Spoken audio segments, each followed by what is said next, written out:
Our world is constantly changing. This content will help you get creative, have fun, learn to make money, and spread your awesome. Here's how this new economy will work for you. Here we go. Okay, I'm gonna just, is it recording? Yeah, it is. Okay. Yeah. Hello, everyone. We're back. I'm really excited. We have an incredible woman on the phone with us, podcast, video, however you're listening. Joanna Reynolds is this is a new title, which I'm very excited to share, is the Social Innovation Specialist for the Center of Social Innovation out of Toronto. And Jo has actually, I've had the chance to work with Jo for the last couple of years. She's done incredible work working with local entrepreneurs in the social innovation realm. It's been really, really exciting learning from Jo. She is a breadth of knowledge in a lot of different circles, especially working, again, with the local entrepreneurs. Now, the one thing that is more than ever we need today is to be able to work remotely. And Jo, I'd love to ask you, first of all, hi. Hi, nice to see you, Claire, as always. I would love to, I think for people, this is really new for people to be working remotely, and it's a little scary. And I know someone that you're the queen of working remotely, especially at this point, going in between Toronto and Kingston and then everywhere else and making it work for you. I'd love to know, what are some of the secret tips and tricks that you've learned about remote working for yourself? No, thanks for asking. I've really enjoyed it over the last 2 years now. I'm heading into my third year of working remotely. My team is based in Toronto, and my focus of my work is in Toronto, but also across Ontario and in different parts of Canada. And so, a couple of things. I think community is important. I'm someone who enjoys having connection, and also someone who enjoys a quiet space. So I have a place, my place where I work is near a window, and I have a nice desk that I enjoy. So I'm sitting in a place that I really love. I also will go down to the sanctuary. I have a 10-card pass there in Kingston. And what's the sanctuary for people that are not familiar? Yeah. Right. So the sanctuary is a co-working space. It's a beautiful co-working space, a great community there. And so I'll pop down there on occasion and work from that space. It's nice to have a change up. And, working remotely also means that I spend a lot of time on Zoom chats like we're doing right now. And that's how I connect with my colleagues. And I feel like great relationships can be built over Zoom. Personal connection. It's a really fluid platform. And so that's how I work. That's how I work. It's all on Zoom and Google Docs and things like that. So there's lots of collaboration. Lots of meetings, lots of collaboration and connection. And I don't really feel at all like I miss the office environment at all. For those of you that can't see her face right now, she's doing one of those like, I don't miss but I go in once a week for an overnight to Toronto, and I work at such an incredible place called the Center for Social Innovation, and it's a beautiful environment to be in. Amazing people, amazing, creative, beautiful space. So it's a joy to be able to go into that and see my team there. And I think for you, I like that you said you like the connection, you like the quiet space, and I feel I'm exactly the same way. I like chaos or dead quiet. But now the thing is, it's going to be like, I've talked to a lot of friends, and they're really struggling being at home. A lot of people say, I'm so distracted by the things around me, especially, the TV's there. I can go cook in the kitchen. I could take a nap on my bed. They're not used to having those temptations all the time. Has that ever been an issue for you? Or do you have any maybe tips or ways of changing your mindset that it is an office space to create that space? I think that's a great question. I keep office hours. I work from like 8:30 or 9 to 5. And I take my lunch hour, and that's my lunch is when I go and work out.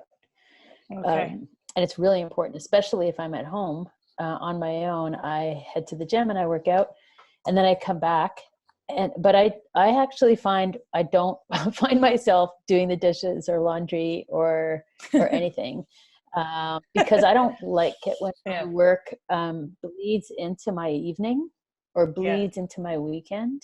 And Yeah. everyone works differently. Some people are great working late at night, but for me, I'm productive during the day, and I really hold those boundaries sacred.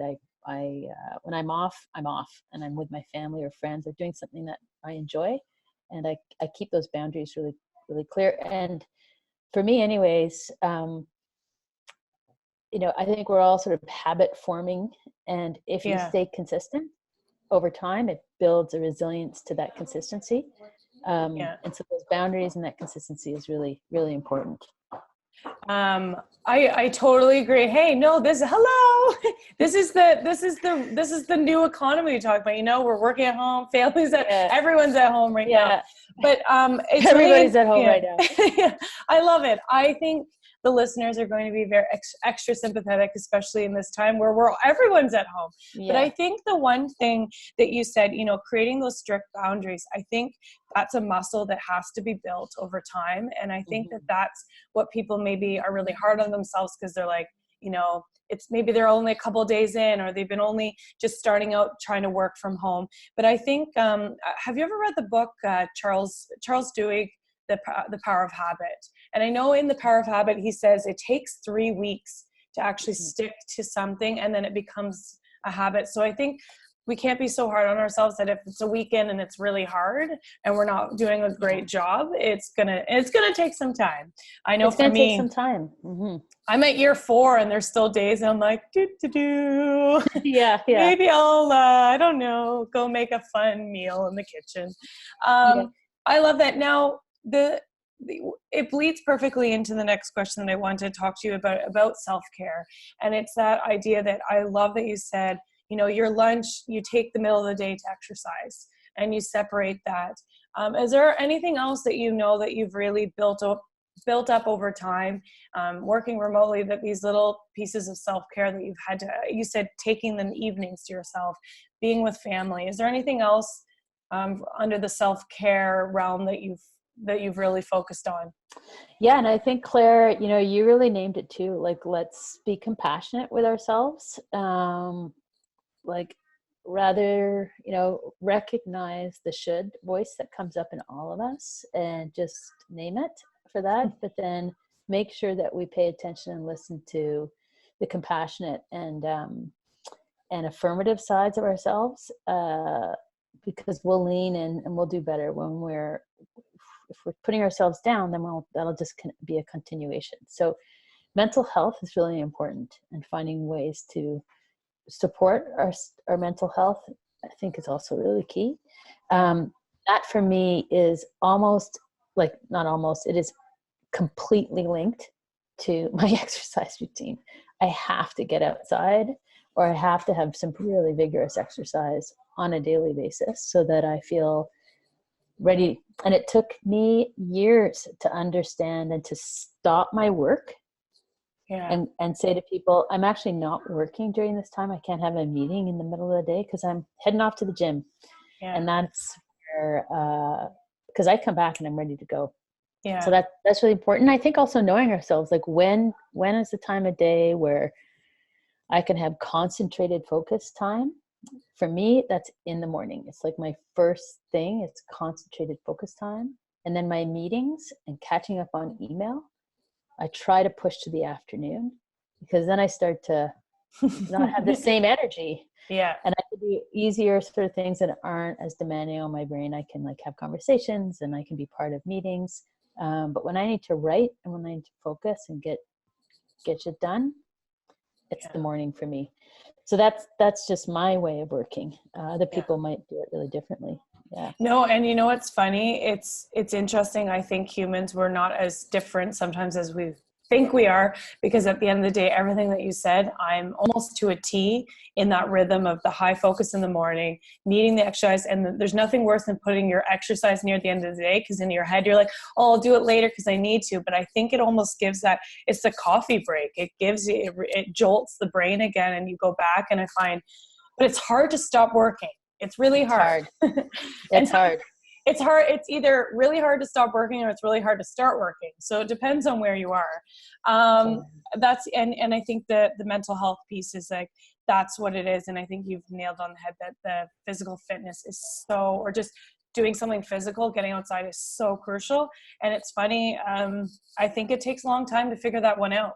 I go through dips and curves being an athlete my whole life. I forget that how crucial it is, you know? And I know that from experience. Now you, Joe, what I love about you, you are always on the pulse of everything that's happening. You work with thousands of different businesses doing this and that, especially in the social innovation realm. Can you get us excited with some of the things, especially that's going on in the world right now where, you know, the economy, we call it this new economy, is changing. Can you give some fun stories or maybe a little like another business, what they're doing to spark some excitement for us? Yeah, well, I think for right now, as we're going through this sort of really turbulent time, I mean, I heard this morning just on the radio that one of Kingston's business owners, a fellow from Alibi, is encouraging everybody in Kingston at noon just to go out and wave at your neighbor.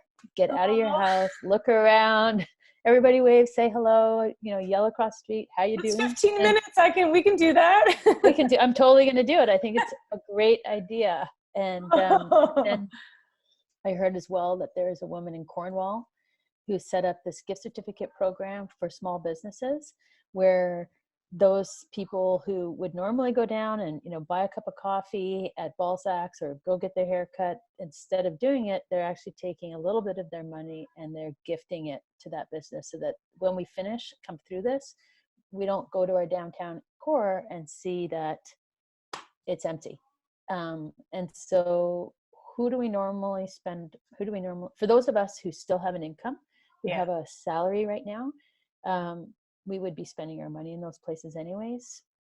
Let's share the love a little bit. So I love that idea. She says it's really taking off, actually. It was an interesting interview this morning on CBC. So that might be something for us. And then the other couple of little things, I'm sure people are connecting on apps like Nextdoor, and there's an amazing Facebook group in Montreal that now has 12,000 members on it. And it's all about supporting each other through COVID-19. What's the Facebook group called? Okay, it's let's just see. I've got it right here, and it's called MTL for Montreal COVID-19 Mutual Aid Mobilization. Okay, so if you get the MTL COVID-19, I'm sure something will pop up. Yeah, and you'll see the Facebook page, but also it might inspire us in terms of format to use it in our own communities, because it looks really good. That's awesome. Maybe we'll share this podcast with them and we'll do a little shout out. Yeah. And then the other thing I'll just say that I'm really enjoying is one of my colleagues is running a 15-minute meditation in the mornings. And it's really beautiful. So we all go on Zoom and she leads us through a 15-minute meditation. And then at noon, other colleagues are having this, like, we're having lunch together, virtual lunch. Yeah, social undistancing lunch. So you don't have to do that with colleagues if you don't have them. You can do that with friends, right? Yeah. So you can have like a break sometime in the day and do the Center for Social Undistancing, my colleague has called it. So I think, these kinds of things are really important. Mm-hmm. And I love it because I as much as this is a very hard time, but I think it's a time to look within and to be able to and I really like that you said, if you're in a capacity to be able to help serve others at this time, and if you have a salary to be able to do that. I know it was really cool. There's the virtual tip jar that is happening for musicians. Right. So I was able, it's fun. You can actually support them by just putting a little bit of money into they're doing concerts during the day. And I think in an interesting way, there's a lot of innovation that will come out of this. And I think it's really interesting. And I love that we have you with us, Joe. And I know you got to take your lunch break really soon. So before I let you go, do you have one piece of advice for all the listeners today? I think people that are listening right now, Joe, I think this is a time they can really use some advice, and especially someone like you that you've mastered this rhythm, this new economy and where we're moving. So anything would be awesome to leave with the audience today. Well, I think care and compassion and kindness, but also let's think about how we share, and maybe it's like how do we support our businesses to keep going, and maybe there's ways that we can support reducing costs, or I'm not sure, but I think how can we share will be a huge question to answer, because we will be needing to support each other in whole new ways going forward, and we can do this. We can do this together. There's a huge open opportunity, a paradigm shift that's right in front of us. We just don't know exactly how to do it, but we could try and test things out. So what am I sharing today, or maybe capturing some brainstorming on sharing would help open up new economies for change.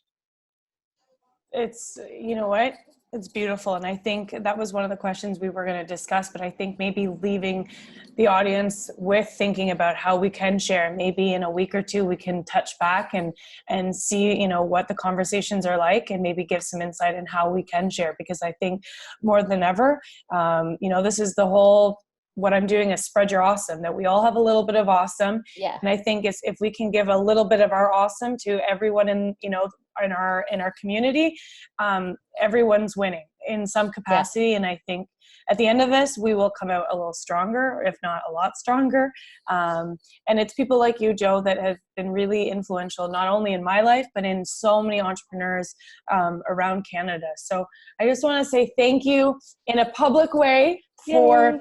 being so awesome. And we really, really are so appreciative of everything that you're doing. Oh, Claire, you're the best. Thank you so much. You just Keep filled my spreading. cup for sure. Keep Yay! spreading. Talk to you soon. Okay, bye. Okay. Bye.